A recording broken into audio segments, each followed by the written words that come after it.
Hip, super slimming. Okay, let me just review this with you. There's gonna be a couple of interviews today, Ben. We want to make sure that we both find Password? No idea. Jules, I think there's only one. Remember, the key's under the flower pot. Louis, go there, Davis. Found it! Got it! Ben, do you see the email?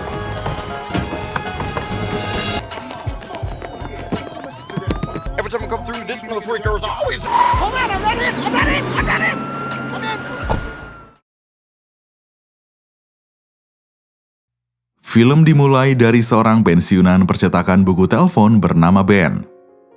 Selama kurang lebih 40 tahun, hidup Ben hampir sepenuhnya dihabiskan untuk bekerja. Namun setelah pensiun, hidupnya berubah drastis. Hari-harinya terasa kosong, apalagi istrinya sudah meninggal dunia. Anak dan cucunya pun tinggal jauh darinya. Kondisi ini membuat Ben sering merasa kesepian. Untuk mengisi waktu, dia mencoba berbagai aktivitas. Dia traveling ke beberapa tempat, ikut kelas olahraga, belajar hal-hal baru, bahkan sering menghabiskan waktu di coffee shop. Tapi semua itu hanya terasa menyenangkan di awal saja. Lama-kelamaan, Ben merasa ada yang kurang. Dia merindukan kesibukan, tanggung jawab, dan rasa dibutuhkan seperti saat masih bekerja dulu. Suatu hari, Ben melihat lowongan magang yang diperuntukkan bagi orang lanjut usia di sebuah perusahaan fashion bernama About the Fit. Tanpa pikir panjang, Ben langsung mendaftarkan dirinya. Beberapa hari kemudian, dia langsung mendapat panggilan interview. Berkat pengalamannya yang panjang dan sikapnya yang tenang, Ben berhasil lolos dan diterima magang di sana. Saking tak sabarnya kembali bekerja, Ben sudah menyiapkan segala keperluannya di malam hari sebelum tidur. Esoknya, di hari pertamanya bekerja, Ben diperkenalkan dengan suasana kerja yang sangat berbeda dari zamannya dahulu. Lingkungannya modern, serba cepat, dan dipenuhi anak muda. Perusahaan About the Fit sendiri didirikan oleh Jules Austin, seorang wanita muda yang sukses membangun bisnisnya dari nol. Ide bisnisnya muncul dari hal sederhana saat dia berada di dapur. Dalam waktu hanya 18 bulan, perusahaannya berkembang pesat dari 25 karyawan menjadi lebih dari 220 orang. Ketika mengetahui bawahannya membuka program magang untuk orang lanjut usia, Jules tentu menentangnya. Dia berpikir hal itu hanya akan menghambat pekerjaan. Selain itu, dia juga tidak pandai berinteraksi dengan orang-orang seusia ibunya. Tak disangka, Ben justru ditugaskan sebagai asisten pribadi Jules. Sebelum bertemu Jules, Becky sebagai sekretaris Jules memperingatkan Ben bahwa Jules tidak suka dengan orang yang banyak bicara dan tidak berkedip. Setelah itu, Ben pun langsung menemui Jules di ruangannya. Tanpa basa-basi, Jules menawarkan agar Ben pindah ke divisi lain. Jules berpikir Ben yang sudah tua tidak akan bisa mengikuti ritme kerjanya. Akan tetapi, Ben menolak. Dia berjanji akan berusaha menyesuaikan Jules. Great, I'm excited. Hey, Chuck in. I'll email you. I'm comfortable in a suit if it's okay. I don't think I need a suit to do that. Well, I think we did it in less than 2 minutes. Doesn't matter. Look forward to it. Hari-hari pertama, Ben cukup canggung. Jules hampir tidak pernah memberinya tugas. Email yang ditunggu-tunggu tak kunjung datang. Ben sering hanya duduk menunggu tanpa pekerjaan. Tapi dia tidak menyerah. Dia tetap datang tepat waktu, berpakaian rapi dan menunjukkan sikap profesional. Karena tidak ingin hanya diam, Ben mulai mengambil inisiatif. Dia membantu rekan kerja yang kesulitan, memberikan saran, bahkan menjadi tempat curhat bagi beberapa karyawan. Pengalaman hidupnya membuat banyak orang merasa nyaman berbicara dengannya. Bahkan, Ben rela datang lebih pagi hanya untuk merapikan meja kerja yang berantakan yang sebenarnya sudah lama ingin dilakukan Jules. Perlahan tapi pasti, kehadiran Ben mulai disadari. Orang-orang di kantor mulai menghargainya. Suatu hari, Ben akhirnya mendapatkan tugas pertamanya. Namun, di waktu yang sama, dia tanpa sengaja mendengar percakapan penting. Para investor berencana menunjuk CEO baru yang menggantikan Jules. Hal ini tentu menjadi pukulan besar bagi Jules. Dia merasa usahanya selama ini seperti akan diambil alih oleh orang lain. Di sisi lain, Jules juga mulai menyadari kekurangannya. Beberapa karyawan ternyata merasa kurang nyaman dengan Jules yang sering terlambat datang ke rapat dan mengambil keputusan secara tiba-tiba. Ben yang melihatnya ikut merasa prihatin dengan apa yang menimpa Jules. Suatu hari, tanpa sengaja Ben mengetahui bahwa sopir Jules meminum alkohol. Karena khawatir sesuatu terjadi, Ben meminta sopir itu untuk cuti kerja dan dia sendiri yang menggantikan tugas mengemudi. Kebetulan saat itu Jules akan pergi ke perusahaan milik salah satu kandidat CEO. Demi kebaikan perusahaan, Jules yang akan melihat dan memilih CEO yang baru. Dalam perjalanan, Jules mengingatkan Ben untuk merahasiakan semua hal yang dia dengar. Ketika sampai di tempat tujuan, Jules menyuruh Ben tidak perlu menunggu karena pertemuannya cukup lama. Tapi Ben tetap menunggunya. Setelah pertemuan Jules selesai, Ben memberikan sup yang dia sengaja belikan untuk Jules. Lalu Jules bercerita kalau dia tidak akan memilih orang yang dia temui untuk menjadi CEO baru. Selain karena merendahkan perusahaannya, kandidat itu juga tidak berkedip saat berbicara.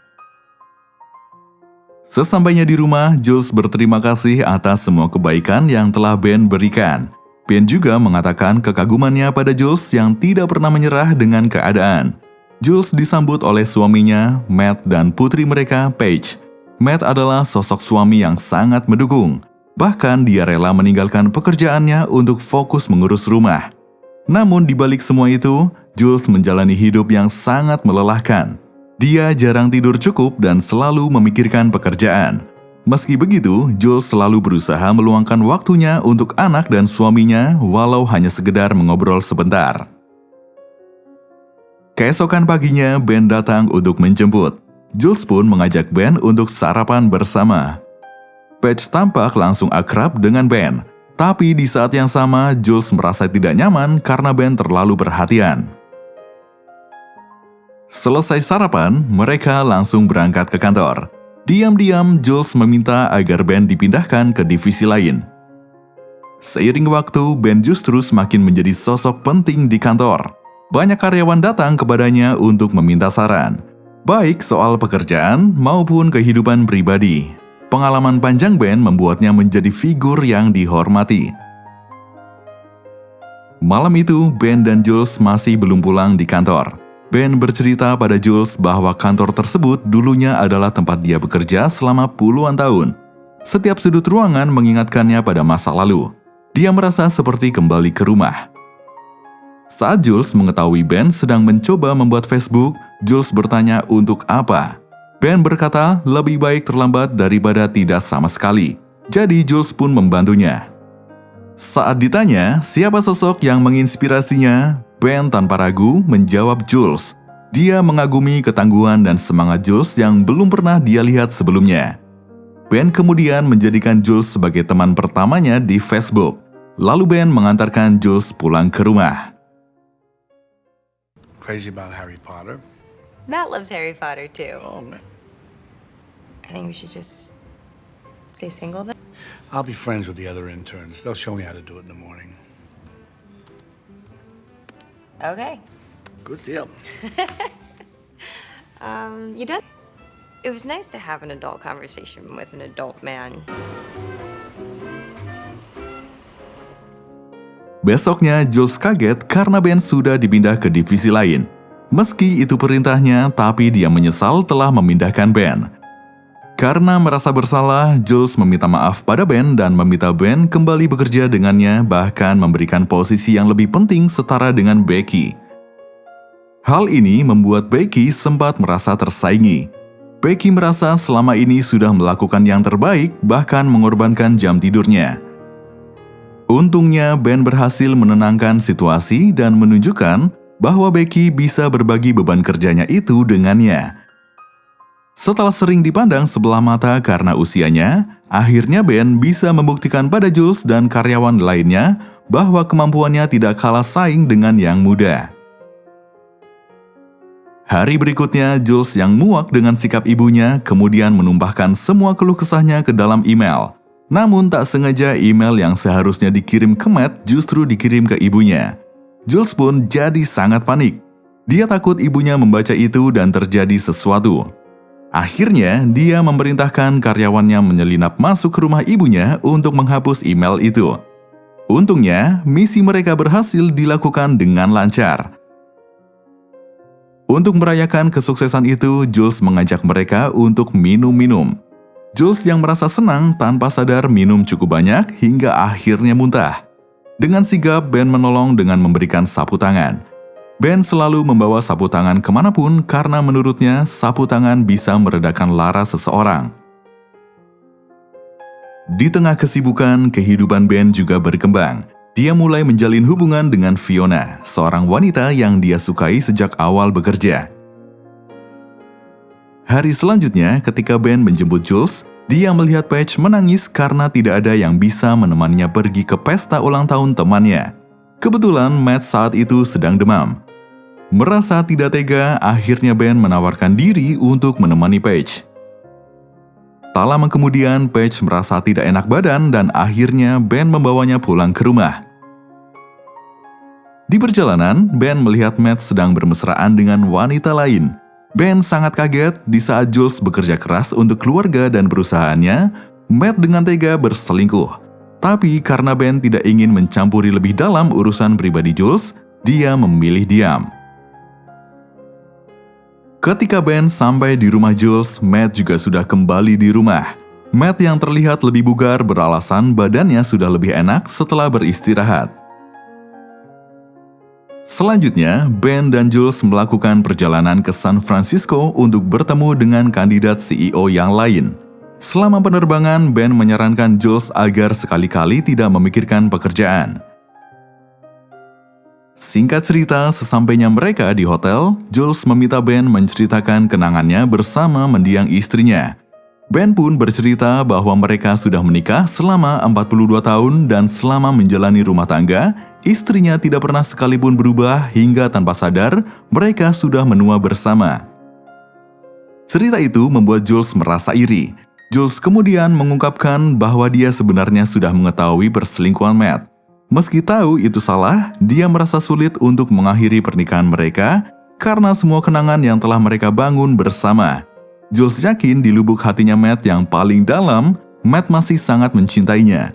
Jules berharap dengan kedatangan CEO yang baru, dia bisa kembali menata kehidupan rumah tangganya yang sudah di ujung kehancuran itu. Ben cukup kaget mendengar bahwa ternyata Jules mengetahui Matt selingkuh. Ben lalu mencoba memberi pandangan yang lebih jujur. Dia tidak ingin Jules bertahan hanya karena takut kehilangan. Tapi dia juga menegaskan bahwa keputusan sepenuhnya ada di tangan Jules. Focusing on us and not on the affair. No, I didn't know that. Yeah, he was. He was right on. And I'm not so sure I'd be so forgiving. I am not so forgiving. He'd remarry. Maybe not to this girl, but someone. What? Be together, but it's just, the scary side. The one time I don't have my hanky. Watch TV. Just for a few minutes. Paginya, setelah bertemu dengan kandidat CEO baru, Jules merasa cukup puas dan memutuskan untuk memilih orang itu. Jules segera memberitahu hal itu kepada Matt dan berkata bahwa dia bisa memperbaiki sesuatu yang telah rusak. Sebelum benar-benar melepaskan posisi CEO-nya, Jules menemui Ben terlebih dahulu. Ben hanya bisa menyarankan Jules untuk melakukan apapun sesuai dengan kata hatinya, bukan sesuai kata Matt apalagi kata Ben. Karena yang tahu bahagianya Jules adalah Jules sendiri, Ben tidak ingin Jules menyalahkan dirinya sendiri. Selanjutnya, ketika dia akan memberitahukan tentang posisi CEO yang baru, tiba-tiba Matt datang dan mengakui semua kesalahannya. Dia meminta kesempatan kedua pada Jules. Matt berkata, bukan dia yang kehilangan Jules, tapi dia kehilangan dirinya sendiri. Jika diizinkan, Matt ingin kembali memperbaiki rumah tangganya yang di ujung tanduk itu. Keinginan Jules melepaskan perusahaannya demi menyelamatkan rumah tangganya adalah salahnya, bukan salah Jules. Jules merasa tersentuh, dia pun mengurungkan niatnya untuk melepaskan perusahaan. Dia lalu bergegas menemui Ben, namun hari itu Ben cuti kerja. Ben pergi yoga untuk menepi sebentar dari hiruk-pikuk pekerjaan. Film pun selesai. Film ini mengajarkan bahwa terkadang dari hubungan tak terduga kita menemukan makna hidup yang sebenarnya.